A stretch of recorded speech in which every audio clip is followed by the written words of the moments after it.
That what a beautiful scene ಅಂತ ಅಷ್ಟೇ ಇದೆ. ನಾವು ಅಡಿಷನಲ್ ಆಗಿ ಸೇರಿಸ್ಬೇಕು. ಅವ್ನು ಯಾವುದೋ ಒಂದು ಸೀನ್ ಬಗ್ಗೆ ಹೇಳ್ತಿದ್ದಾನಲ್ವಾ, ಇಟ್ ವಾಸ್ ಅಂತ ನಾವು ಸೇರಿಸ್ಕೊಳ್ಬೇಕು. ಇದು common pattern. What a beautiful scene ಇರುತ್ತೆ, it was a beautiful scene ಅಂತ ಬರಿಬೇಕು. ಮತ್ತೆ ಯಾವ ಕಾರಣಕ್ಕೂ ಕೊನೆಯಲ್ಲಿ ಎಕ್ಸ್ಕ್ಲಮೇಟರಿ ಮಾರ್ಕ್ ಇಡಬಾರ್ದು. We should put only full stop. What a beautiful scene ಅಂತಿತ್ತು, ಹಿ ಎಕ್ಸ್ಕ್ಲೇಮ್ಡ್ ವಿತ್ ಜಾಯ್ ಅಂತ ಬೇಕಿದ್ರೆ ಸೇರಿಸ್ಕೊಳ್ಬೋದು.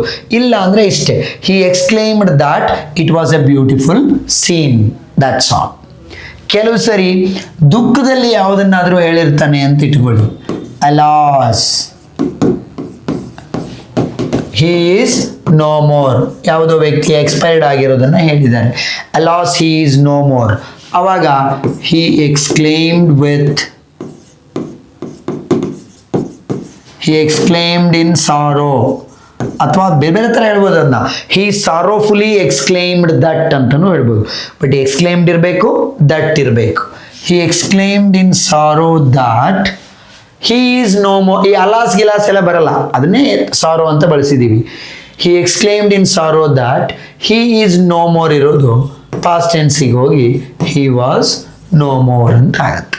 ಇಲ್ಲಿ ಟೆನ್ಸನ್ನು ಚೇಂಜ್ ಮಾಡ್ತೀವಿ 100%. ಟೆನ್ಸ್ ಚೇಂಜ್ ಮಾಡದೇ ಇರೋದು ಇಂಪರೇಟಿವ್ ಅಲ್ಲಿ ಮಾತ್ರ, ದಟ್ ಬಳಸದೇ ಇರೋದು ಮಧ್ಯದ ಎರಡರಲ್ಲಿ. ಮೊದಲನೇದು ಮತ್ತು ಕೊನೆಯ ರೀತಿಯ ವಾಕ್ಯಗಳಲ್ಲಿ ದಟ್ಟನ್ನು ಬಳಸಲೇಬೇಕು. He exclaimed in sorrow that he was no more, that's all. ಆ ಥರ ಈಗ ವಾಟ್ ಎ ಪ್ಲೆಸೆಂಟ್ ಮಾರ್ನಿಂಗ್ ಅಂತ ಯಾರೋ ಹೇಳ್ತಾರೆ ಅಂತ ಇಟ್ಕೊಳ್ಳಿ.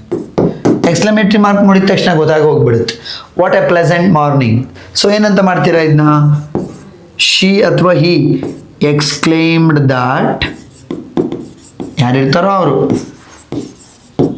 ಇಲ್ಲೂ ಅಷ್ಟೇ ಅಡಿಷನಲ್ ಆಗಿ ಸೇರಿಸ್ತೀರಾ, ಯಾವುದಲ್ಲಿ ಇಲ್ಲೋ ಅಲ್ಲಿ ನೀವು ಸೇರಿಸ್ಬೇಕು. It was a pleasant morning, that's all.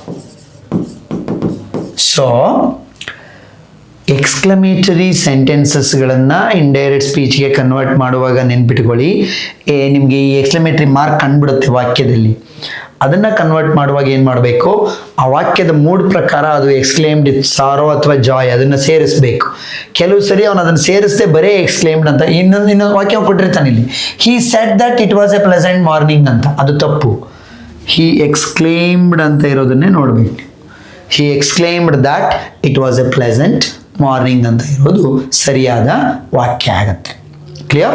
So this is how we convert all 4 kinds of sentences into their reported speech ಅನ್ನುವಂಥದ್ದು.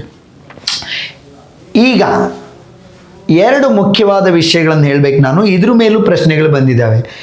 ನಾನು ಬೇಸಿಕ್ ಆಗಿ ಒಂದು ರೂಲ್ ಏನು ಹೇಳಿದ್ದೆ, ಇಂಡೈರೆಕ್ಟ್ ಸ್ಪೀಚ್ಗೆ ಕನ್ವರ್ಟ್ ಮಾಡುವಾಗ ಟೆನ್ಸ್ಗಳನ್ನು ಚೇಂಜ್ ಮಾಡಬೇಕು ಅಂತ ಹೇಳಿದ್ದೆ, ಕರೆಕ್ಟಾ? ಈಗ 2 ಸಂದರ್ಭಗಳಲ್ಲಿ ಟೆನ್ಸನ್ನು ಚೇಂಜ್ ಮಾಡಬಾರ್ದು ಅಂತ ಹೇಳ್ತೀನಿ, ದಯವಿಟ್ಟು ನೆನ್ಪಿಟ್ಕೊಳ್ಳಿ. ಮೊದಲನೇದು ಯಾವುದು ಅಂದರೆ don't change tense. Don't change tense ಯಾವಾಗ? ಮೊದಲನೇದು, if the reporting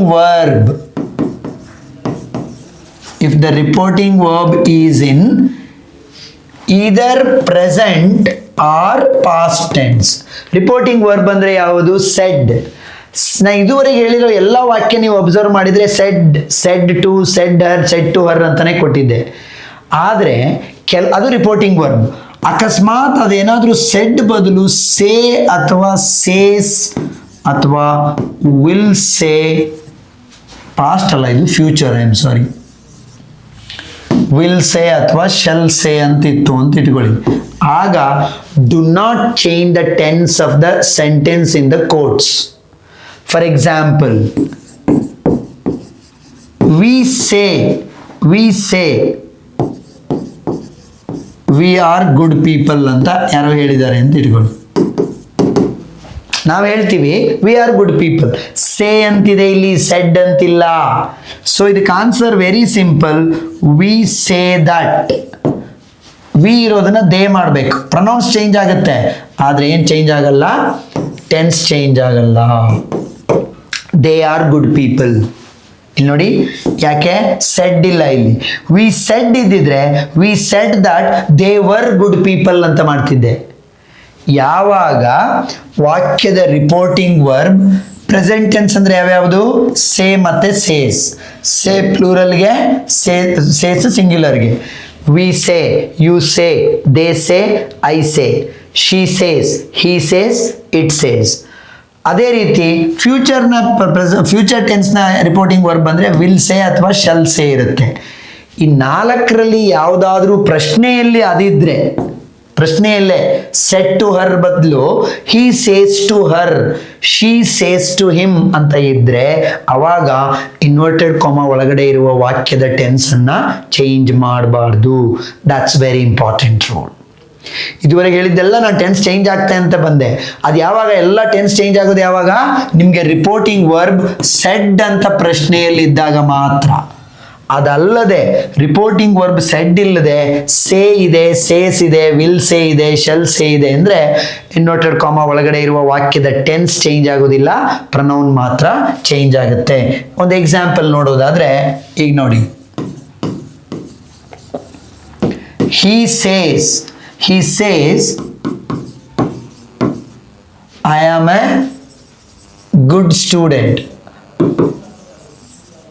He says I am a good student ಅಂತ ಹೇಳಿದ್ದಾನೆ.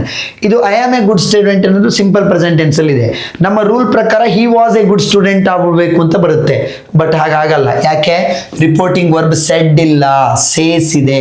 ಅಂದ್ರೆ ಅವನು ಈಗ ಹೇಳುತ್ತಾನೆ ಅಂತ. ಸಿಂಪಲ್ ಪ್ರೆಸೆಂಟ್ ಟೆನ್ಸ್ ಅಲ್ಲೇ ವಾಕ್ಯದ